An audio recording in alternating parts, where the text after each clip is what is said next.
berkumpul mulai dari tadi pagi untuk melaksanakan aktivitas kita. Sekaligus pada siang hari ini kita juga melaksanakan destinasi yang disampaikan oleh kepala sekolah tentang program sekolah kita. Salawat dan juga salam tidak bosan pula kita ajarkan kepada Nabi besar Muhammad SAW. Dengan lepas kita bersama Allahumma sholli ala sayyidina Muhammad wa ala alihi wasallam. Bapak Ibu yang kami hormati, baiklah tanggal panjang kelima saja kita masuki rangkaian acara kegiatan kita pada siang hari ini, yaitu destinasi yang akan disampaikan oleh kepala sekolah tentang program sekolah kita. Bismillahirrahmanirrahim. Assalamualaikum warahmatullahi wabarakatuh. Waalaikumsalam warahmatullahi wabarakatuh. Selamat pagi dan pagi hari ini bagaimana yang kita rencanakan di dalam kongel kita, karena kita sudah punya kongel, maka kita akan menyampaikan segala sesuatunya melalui kongel ini, baik itu berupa diskusi kita ataupun mungkin penyampaian nanti praktik baik dari rekan-rekan akan kita bahas dan akan kita sampaikan itu secara bergantian, baik dari kepala sekolah dan rekan-rekan yang lain nanti akan bisa berbagi praktik baik di dalam kongres kita dan bisa dilaksanakan seperti pagi hari ini. Kita sudah mulai beberapa kali pertemuan di dalam kongres. Di dalam kongres kita yang kita beri nama Cakrawala itu, mudah-mudahan itu juga sesuai dengan namanya. Cakrawala itu membuat gambaran kepada kita bagaimana kita melihat dunia itu memang ya sebenarnya tetap ada batasnya, tapi di satu sisi adalah tidak ada batas. Bagaimana kalau kita memahami ilmu kita nanti sebagai seorang guru juga itu tidak sama. Nah tentunya dalam kesempatan hari ini kita akan membahas dulu tentang apa yang akan kita kerjakan dalam waktu dekat ini. Kita lihat dulu pada slide berikut. Jadi ini tentang kegiatan kita dikatakan dengan diseminasi atau penyebaran tentang program sekolah, dan ini kewajiban kepala sekolah untuk selalu menyampaikan agar kita paham kemana arah tujuan sekolah kita ini. Kalau kemarin sudah disampaikan tentang bagaimana kita melalui visi misi kita, kemudian juga program-program yang ada di RKT atau rencana kerja tahunan kita, kemudian kita kaitkan dengan ARKAS, kemudian kita bahas, kita diskusikan. Nah, pada kesempatan hari ini kita akan fokus nanti kepada ini. Pertama kita pahami dulu tentang program sekolah itu ada 3 hal. Yang pertama program tahunan atau 1 tahun. Kemudian ada program ini 4 tahun atau jangka menengah. Kemudian ada lagi program jangka panjang atau 8 tahun. Ini yang paling sering dilaksanakan di sekolah. Program tahunan itu kenapa dilakukan? Memang ini adalah kegiatan rutin kita menyesuaikan dengan ARKAS. Kemudian program 4 tahun itu sesuai dengan masa bakti kepala sekolah. Jadi 1 periode itu 4 tahun. Kemudian jangka panjangnya juga cuma diambil 8 tahun karena batas maksimal sebagai seorang kepala sekolah ada 2 periode. Makanya ini sering disebutnya seperti ada 3. Berikutnya yang akan disajikan dalam diskusi saat ini adalah tentang program tahunan. Jadi kita mengacu pada program tahunan. Nah program sekolah, ya program sekolah baik RKT, RKJM, jangka menengah, kemudian RKJP mengacu kepada 8 standar pendidikan, yaitu standar kompetensi lulusan yang pertama, kemudian standar isi. Hasil asesmen 2023 kemarin, rapornya kita download, kita paling itu tidak ada lagi yang merah. Tapi kita tidak boleh lengah atau berbangga pada alhamdulillah ada merah. Itu tidak juga, karena yang kita hadapi ini manusia yang selalu berganti setiap tahun. Makanya program tahunan. Anak kita yang tahun ini, anaknya akan berhenti, akan lulus, akan gantikan dengan anak yang baru.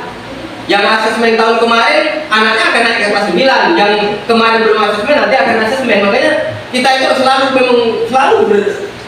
berusaha bergerak dan ini. Kemudian standar tenaga pendidikan, alhamdulillah kita nggak ada lagi yang di bawah standar. Kenapa? Standarnya kan harus S1 atau diploma 4. Nggak ada standar pendidikan. Kenapa ini diletakkan di pertama, kemudian standar pendidikan itu di bawah? Nah ini sebenarnya sekolah atau lembaga akan bisa dilihat dari nomor ini, dari standar kompetensi lulusannya, dan itu akan dilihat dari standar penilaian pendidikannya. Nah, Nah, itu Bapak dan Ibu. Maka kita akan kita lihat sini. Kita akan fokus pada standar penilaian. Untuk hari ini itu kita akan fokus saja program kita tentang standar penilaian. Kita lihat bagiannya akan seperti ini. Standar pendidikan nasional itu sebagai fondasinya, nih, pendanaan dan pengelolaan itu fondasi.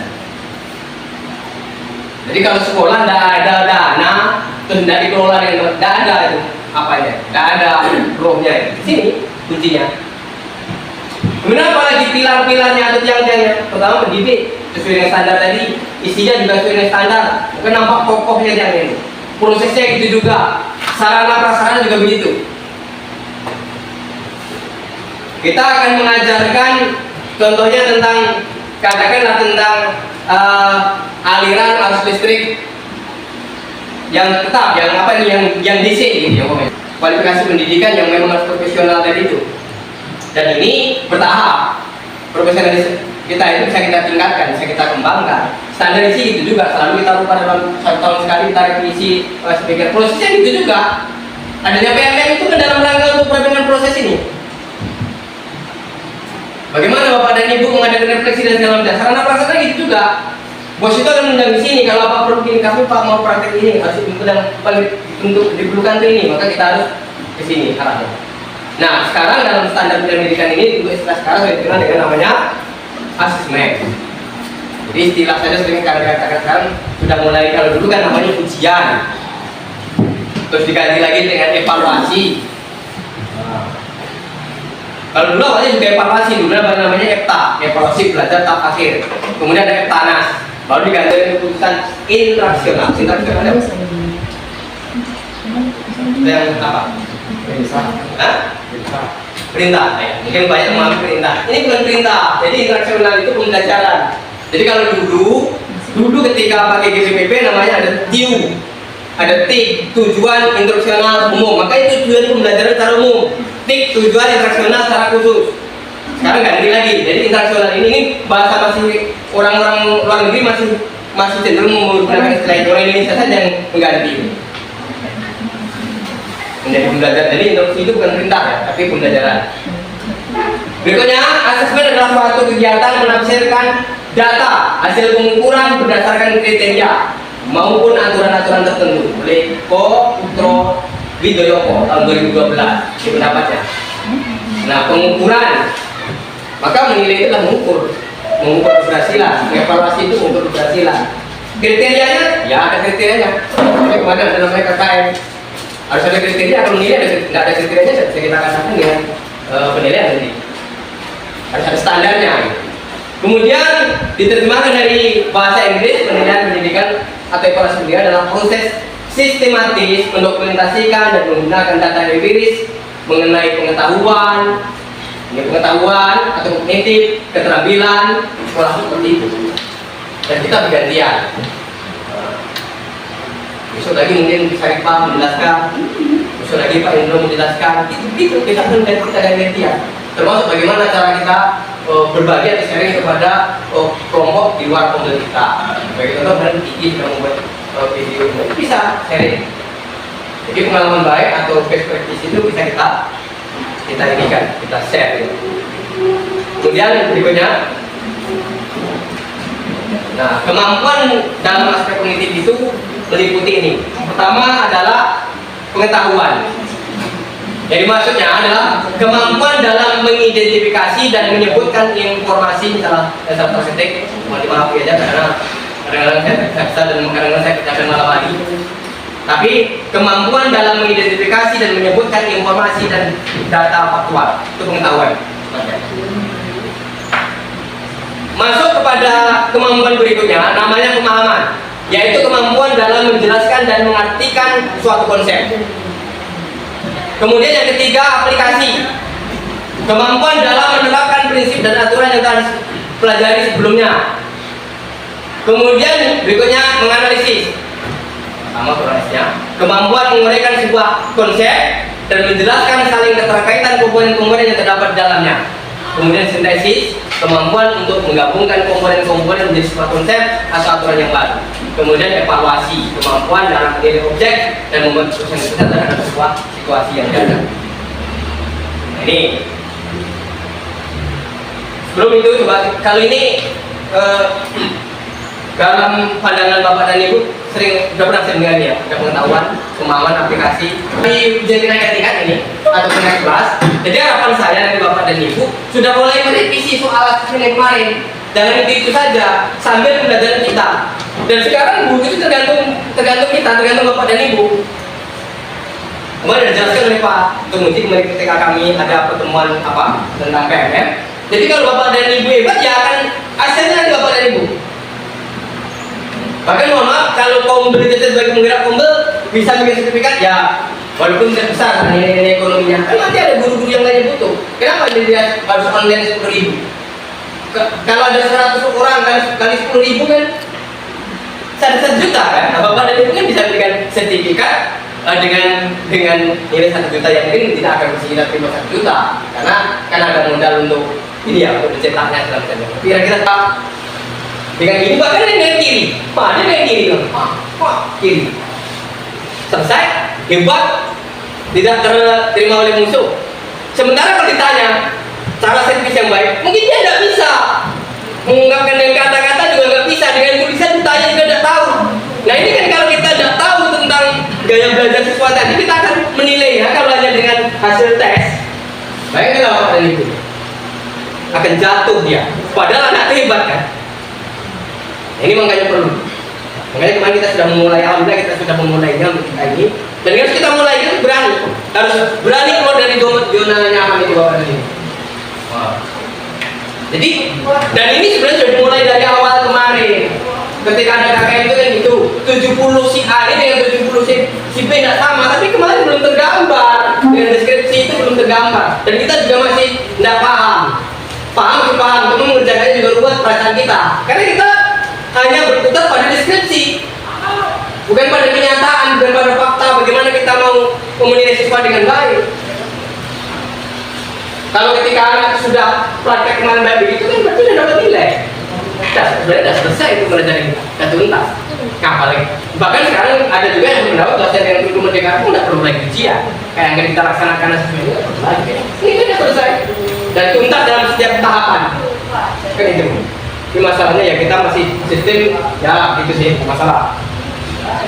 Jadi ini gunanya. Jadi setelah kita ketahui, kita baca sebentar seperti ini tentang kondisi, ternyata ini kesalahan itu kan tadi kesalahan ini pada kita, pada guru. Yang perasaan kita sudah adil, wah ya, tadi ya, untuk fire selection untuk seleksi yang adil itu katanya kan. Maka setiap orang akan dikasih dengan ujian yang sama itu, ternyata salah. Instrumennya salah, cara kita juga salah. Ini perlu kita pahami agar kita ke depan pun betul-betul menjadi guru yang profesional dan ini meningkatkan tentang kualitas pembelajaran sekolah kita. Dan kita tidak tahu masing-masing beliau dan Ibu yang mungkin akan bisa keluar dari sini dari sekolah ini atau mungkin menjadi pejabat suatu saat ya ini. Mungkin kita harus belajar terus. Yang dikatakan dengan long term education atau belajar sepanjangnya bagi guru memang harus. Walaupun dalam kondisi akhir-akhir ini betapa mirisnya kita melihat di sosial media tentang yang marah guru sangat jatuh hanya gara-gara itu kecelakaan yang tidak diinginkan oleh semuanya. Tapi kita tidak usah patah semangat karena kita sudah berazam dunia dan mungkin kita oleh Allah itu ditakdirkan. Saya kalau bertanya ke diri saya juga pernah jadi guru. Kita pengen menjadi tentara, tapi apalah daya kan gitu. Ya ternyata yang tamat SMA badan nggak bertambah tinggi, harus berkotor terus. Ternyata akhirnya menjadi pelarian, mungkin menjadi pelarian. Tapi setelah walaupun pelarian saya nggak asal-asalan jadi guru, nggak mau saya walaupun ini alternatif lain, tapi saya tidak mau main-main. Dari awal saya tidak mau main-main. Ini mungkin takdir saya belajar. Ketika bagaimana dikenalkan IT, saya belajar IT. Bagaimana untuk menjadi guru yang ini saya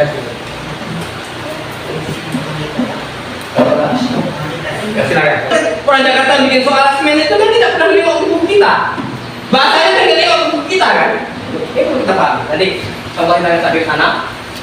Nah ini kembali kepada masih definisi juga untuk proses kognitif ini tadi D1 sampai D3 untuk yang tadi itu baru mengingat, memahami dan gimana? Pertama mengambil pengetahuan yang ada di depan dari ingatan, masih mengingat ya. Tanya-tanya kalau zaman dulu kan itu Ingat, ya, makanya kalau ABC tadi banyaknya ke sini. Kemudian memahami, membangun arti dari proses pembelajaran termasuk komunikasi lisan, tertulis dan gambar. Memahami gambar, bisa menyampaikan secara lisan, menyampaikan berita dan melakukannya atau membuat definisi dari yang tidak tertulis di buku. Cuma masalahnya kadang-kadang kita ketika siswa tadi menjelaskan tidak sesuai dengan buku, kadang-kadang kita katakan salah. Padahal kalau ketika arahnya sudah ke sana ternyata benar. Itu masalahnya kan? Kan jadi masalah juga. Oh, salah kamu. Karena kita pedoman kita buku tadi teks tadi. Sehingga anak mendefinisikan tidak cocok dengan itu kita salahkan. Padahal itu benar. Makanya ini apa ya? Kemudian untuk menerapkan atau mengaplikasikan, melakukan atau menggunakan prosedur dalam situasi yang tidak biasa. Kemudian untuk C4 itu atau C4 dan itu pertama memecahkan materi dalam bagian-bagiannya dan menentukan bagaimana bagian-bagian itu terhubung antara bagian terstruktur atau tujuan keluar. Kemudian menilai atau jika siswa sudah bisa membuat penilaian, pertimbangan berdasarkan kriteria atau standar. Oh ini bagus pak, oh ini barang baik, ini begini pak. Nah itu kan tidak. Kalau bahkan ini sebenarnya simpel saja kalau bapak dan ibu kesenian disuruh bikin gambar terus disuruh menilai. Bandingkan 3 buah gambar, coba kamu nilai. Mana yang lebih bagus dari gambar? Coba kamu isi komentar. Itu aja membiasakan. Kan ini nggak kita lakukan. Dan kita kadang-kadang lupa mencatat. Kalau kita lakukan tadi juga lupa kita mencatatnya. Kasih catatan siswa ini tadi. Oh siswa ini udah bagus. Udah selesai tuntas. Jadi besok kita abaikan aja nilai-nilai. Nah, gitu kira-kira. Selesai kita kerja kita mudah. Ketika dia ada nilai-nilai yang tidak apa karena dia bisa memang berarti bakatnya secara komunikasi lisan dan bisa menyampaikan, selesai dengan itu. Kan kalau nanti selesai, nggak paham dia dengan itu dia. Kemudian nilainya pak ya? Ya. Kan A sama B ada nilainya gitu. Ya. Satu gitu ya. Ya. Jadi A setengah, B setengah gitu. Yang satu. Ya. Lanjut dapat betul. Terus nggak ada. Iya. Ya terus. Nah, tapi masalahnya yang A sama C itu beda lagi. Ini sebenarnya sudah soal hot ini. Soal hot ini, kenapa membawa pemikiran mereka? A tambah B 1, kalau Pak Samsul tidak setengah-setengah, bukan setengah. Tapi kita yang Bukan setengah, berapa berarti ini? A-nya berapa? 1. 1. 0. A-nya 0. A-nya 0, maka 0 tambah B sama dengan 1, berarti nilai B itu 1. Mana terbukti di sini? A tambah C 2, berarti C nilainya 2. B tambah C 3. Hot ini. Padahal kadang-kadang anak-anak sudah kita rangsang ini, sudah kita rangsang duluan. Tapi tidak ketemu. Nah, bagaimana ini? Sedangkan dia tulis dalam 8 km yang paling umum. Jadi, sebenarnya itu dalam jarak pada peta itu 1 cm, sedangkan jarak sebenarnya adalah dalam kilometer. Itu yang paling sering. Itu paling sering, walaupun ada tidak kilometer. Contohnya kalau peta rumah kita nanti jangan dibawa ke kilometer.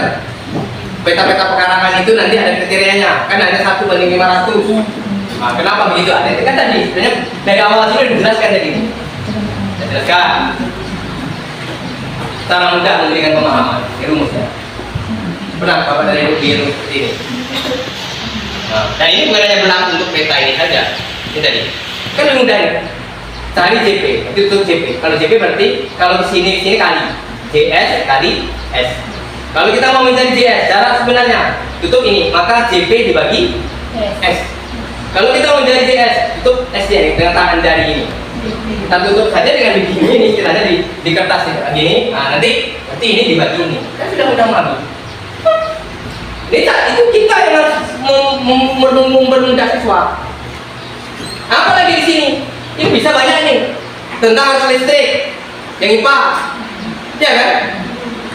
Kemudian apalagi percepatan, juga dalam pelajaran IPA. Gaya, ada itu kan? Gaya di sini juga.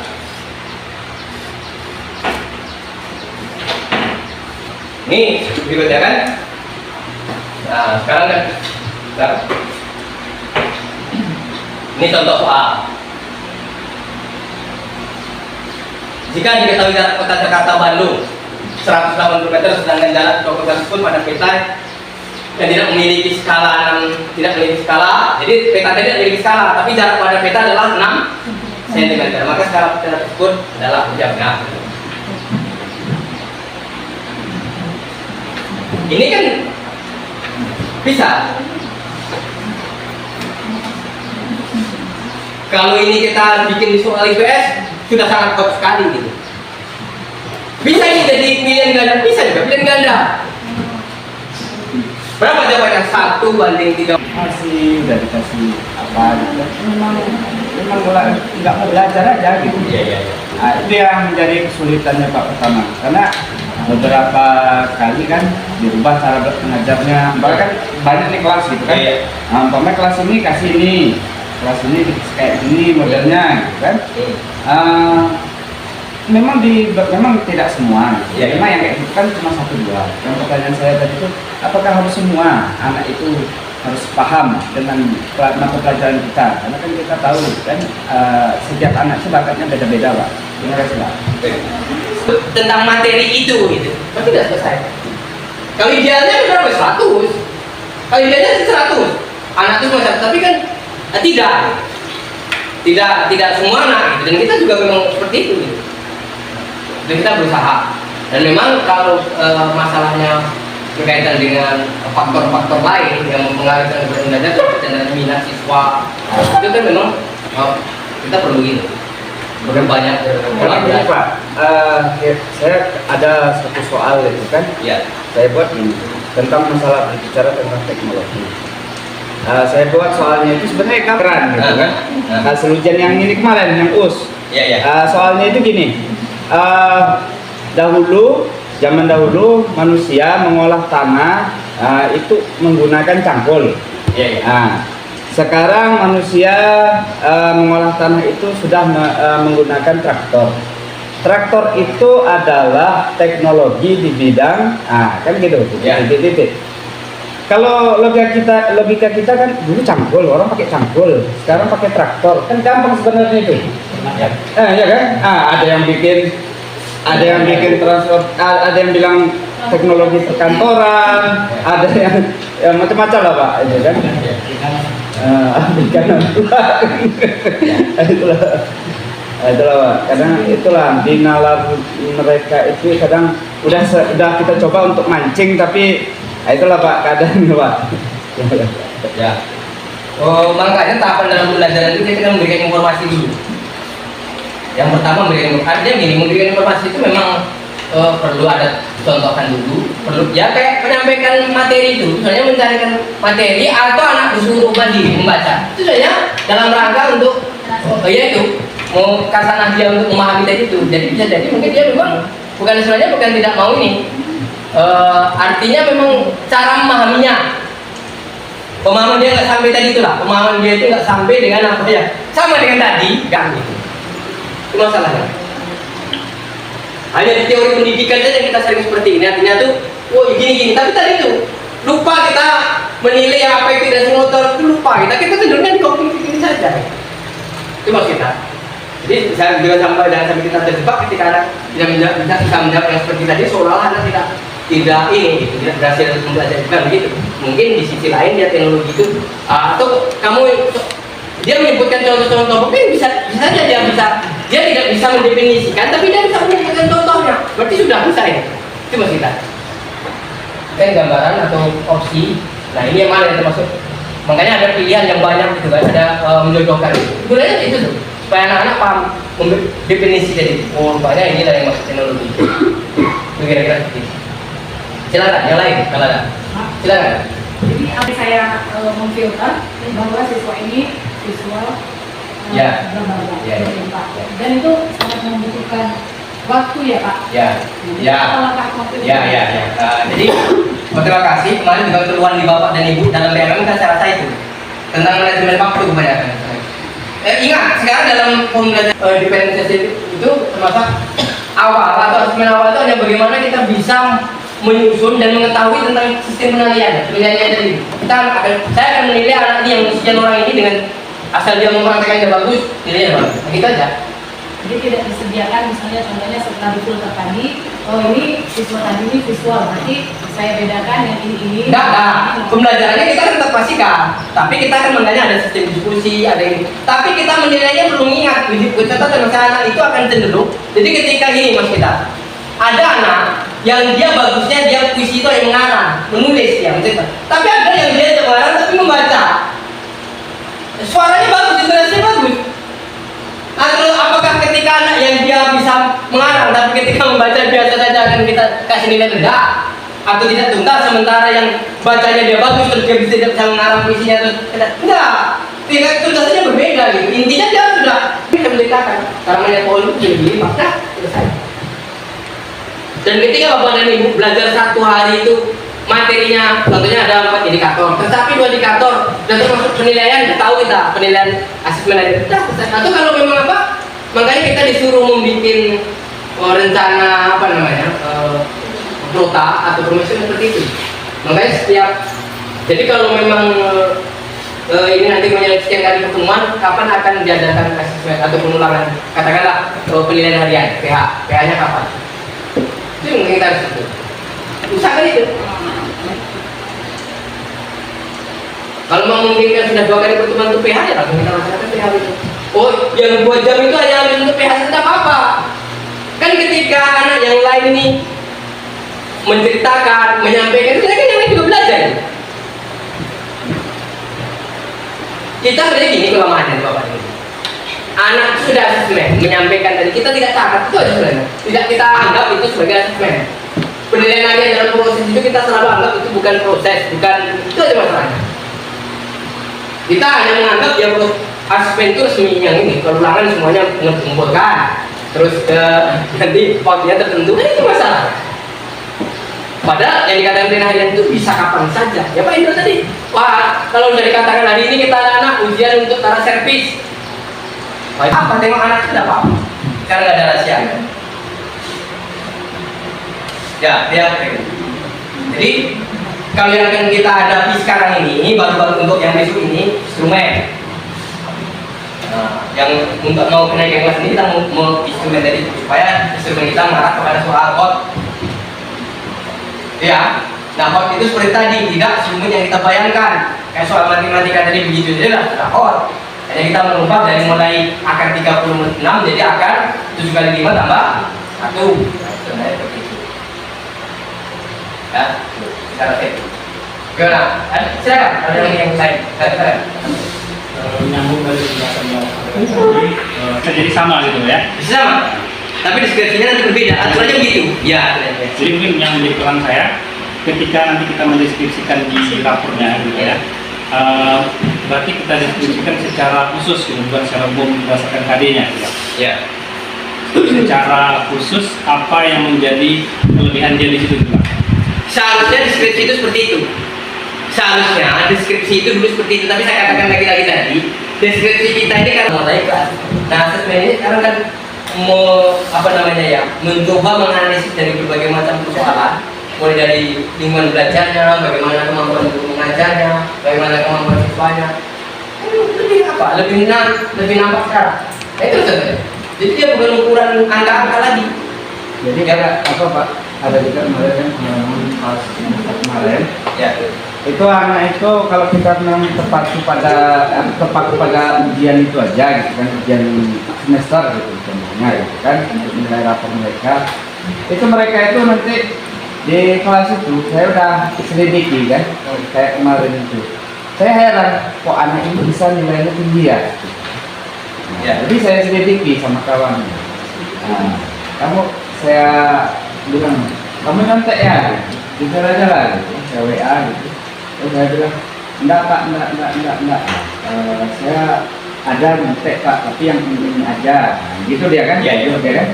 Nah, siapa yang nyontek di kelas? Nah, rombongan ini 10 Pak, gitu kan? Nah, terbukti. Rasanya memang anak ini kayaknya tidak menguasai gitu kan? Rupanya dia memang dibawanya kan saya kasih mereka itu kayak semacam apa dia? Kayak modul gitu kan? Nah, ini tolong dipelajari ini untuk diskusi kalian gitu kan? Ini printnya pas apa itu dia ya sekolah gitu kan?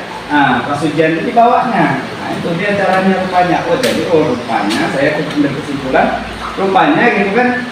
Kayaknya nggak bisa juga kayak gini nih, anak yang kemampuannya rendah gitu kan, menurut kita gitu kan.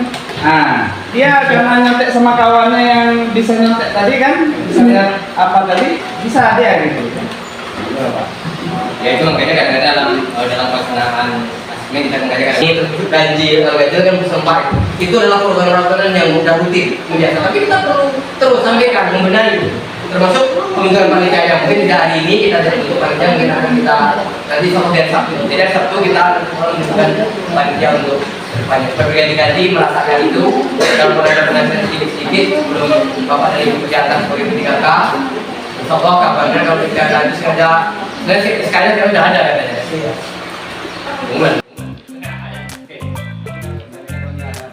Subscribe to my channel.